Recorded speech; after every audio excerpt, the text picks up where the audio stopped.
Hello people, welcome to my mini vlog. ఈరోజు recipe ఏంటంటే మా అమ్మ చేతి వంట. మా మమ్మీ అన్ని రెసిపీ సూపర్ చేస్తుంది అనమాట. అందులో ఇంకా మటన్ కర్రీ అయితే ఎక్స్ట్రీమ్ చేస్తుంది. టేస్ట్ అయితే చాలా యమ్మీగా ఉంటుంది.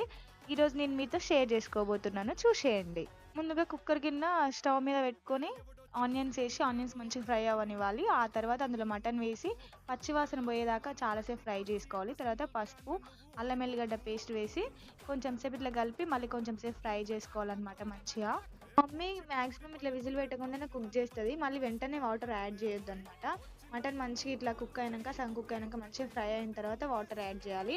అయితే ఇప్పుడు కొంచెం మా మమ్మీ అందులో కారం యాడ్ చేసింది. ఆ తర్వాత కొంచెం సాల్ట్ యాడ్ చేసి ఇట్లా మంచిగా కలుపుకొని ఒక గ్లాస్ వాటర్ వేసింది అనమాట. కొంచెం సగం కుక్ అయినాక మా మమ్మీ మ్యాక్సిమం ఇట్లనే కుక్ చేస్తుంది. ఆ తర్వాత విజిల్కి పెట్టేస్తుంది అనమాట. ఇప్పుడు మసాలా యాడ్ చేసుకొని మనం విజిల్ పెట్టేసుకోవాలి. మంచి లేత మటన్ కాబట్టి, ఫ్రెష్ మటన్ కాబట్టి ఒక 4-5 విజిల్స్కి మంచిగా మాకు కుక్ అయిపోయింది. ఆ తర్వాత ఒకసారి విజిల్ తీసేసి కొత్తిమీర యాడ్ చేసింది. యాడ్ చేసినాక ఇంకా కొంచెం సేపు దగ్గరికి కానిచ్చింది అనమాట. చూడండి ఎంత యమ్మీగా ఉందో.